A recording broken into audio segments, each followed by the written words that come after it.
राधे राधे दोस्तों, पितृपक्ष प्रारंभ है।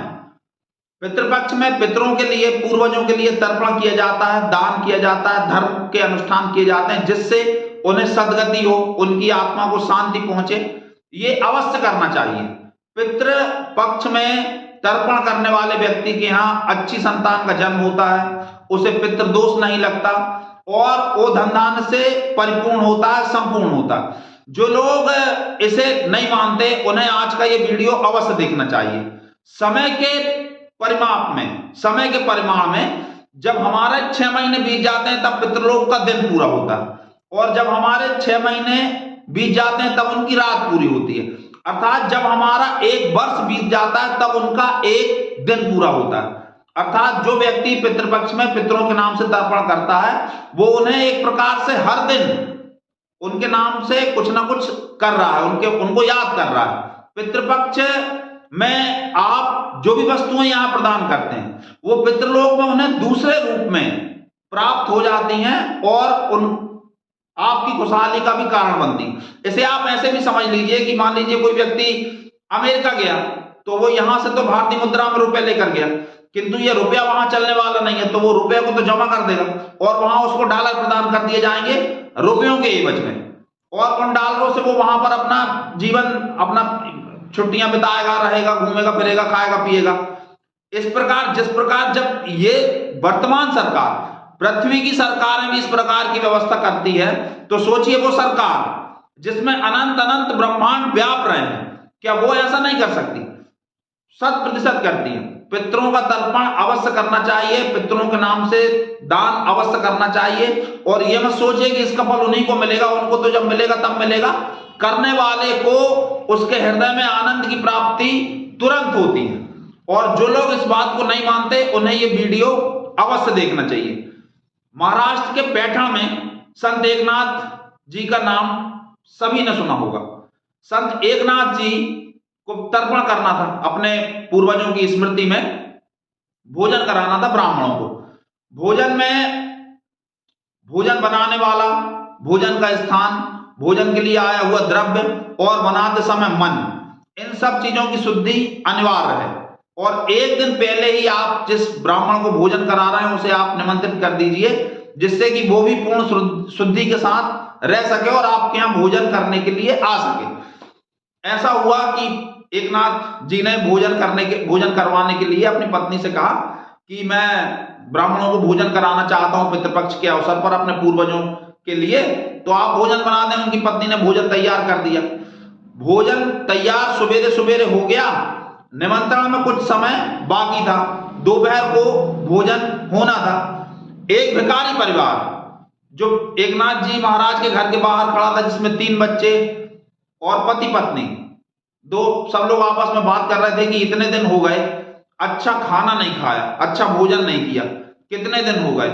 जैसे तैसे आधे पेट, कल तो मैंने, पत्नी कह रही थी, कल तो मैंने जल ही पी करके काट लिया, कुछ भिक्षा ही नहीं मिली। संत एकनाथ जी करुणा हृदय थे, संत थे। संत तो सहज ही दयालु होते हैं, कृपालु होते हैं। उनका हृदय पसीज गया। उन्होंने अपनी पत्नी से पूछा कि यदि जो भोजन तुमने अभी बनाया है वो यदि मैं किसी और को करा दूं तो क्या दोपहर तक तुम और भोजन बना पाओगी? पत्नी ने कहा हाँ बिल्कुल बिल्कुल, आप बिल्कुल निश्चिंत होकर के जो आपको करना है वो कर लीजिए। उन्होंने तुरंत उस परिवार को बुलाया और बढ़िया उसको अच्छे से भोजन करा दिया। ये बात ब्राह्मणों को पता चल गई। अब ब्राह्मणों का अहंकार बीच में आ गया। उन्होंने कहा अरे जिस चौके में हमको खाना था, हमारे खाने से पहले एक भिखारी को खिला दिया और हमारा अपमान, हम उसका जूठा खाएंगे क्या? जबकि ऐसा नहीं था।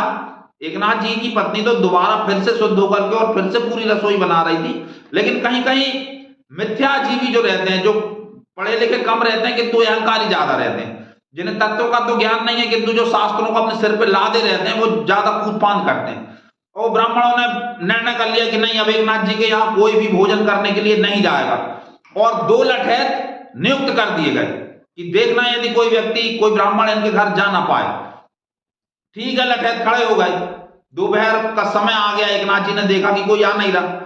एकनाथ जी तो संत थे और संत के माध्यम से भगवान को महत्ता बतानी थी पितृपक्ष की। एकनाथ जी का मन में हुआ ठीक है, ये नहीं आते तो हम संकल्प करके ब्रह्मलोक से पितरों को ही बुला लेते हैं।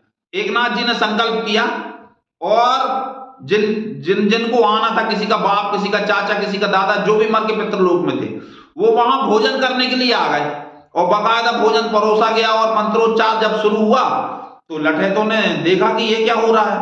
उन्होंने अंदर जब झांका तो दहलान पे किसी का मरा हुआ चाचा बैठा है, किसी का मरा हुआ दादा बैठा है, किसी का मरा हुआ बाप बैठा है। अब वो दौड़े ब्राह्मणों के घर की तरफ कि तुम लोग तो यहां बैठे हो और पितृलोक से पितरों को बुलवा लिया एकनाथ जी महाराज ने। ये कथा पूर्णता सत्य है, इस पर अविश्वास करने वाला व्यक्ति मूर्ख है।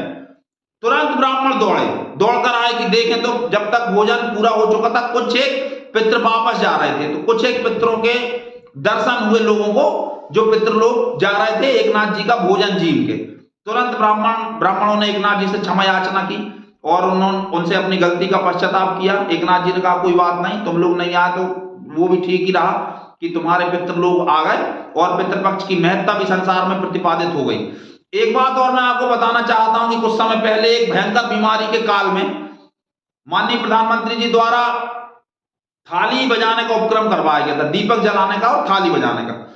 हमारा जो शरीर है वो 5 तत्वों से मिलकर बना है, पृथ्वी, जल, वायु, अग्नि और आकाश।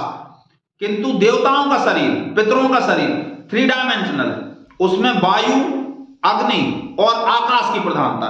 इसीलिए हम उनकी आरती जलाते हैं, पहले आरती जलाते हैं, दीपक जला करके बाद में अगरबत्ती लगाते हैं, धूप करते हैं, अर्थात हम उनकी ऐसे पूजा करते हैं जिसमें अग्नि और धूप की प्रधानता होती है। यज्ञ का भी यही नियम है, यज्ञ का भी यही कारण है। जब यज्ञ में हम हविष्यान्न डालते हैं तो वो वायु के रूप में उन तक पहुंच जाता है और वो हमें पुष्ट करते हैं, हम उन्हें पुष्ट करते हैं। गीता माता में इस विषय पर एक पूरा अध्याय है और बहुत अच्छे से भगवान के द्वारा व्याख्या की गई है, जिसे हम किसी अपने अगले एपिसोड में आपको अवश्य बताएंगे। तो कृपया हमारे चैनल को लाइक और सब्सक्राइब करना बिल्कुल भी ना भूलें और आपको वीडियो कैसा लगा कमेंट में अवश्य बताएं। राधे राधे।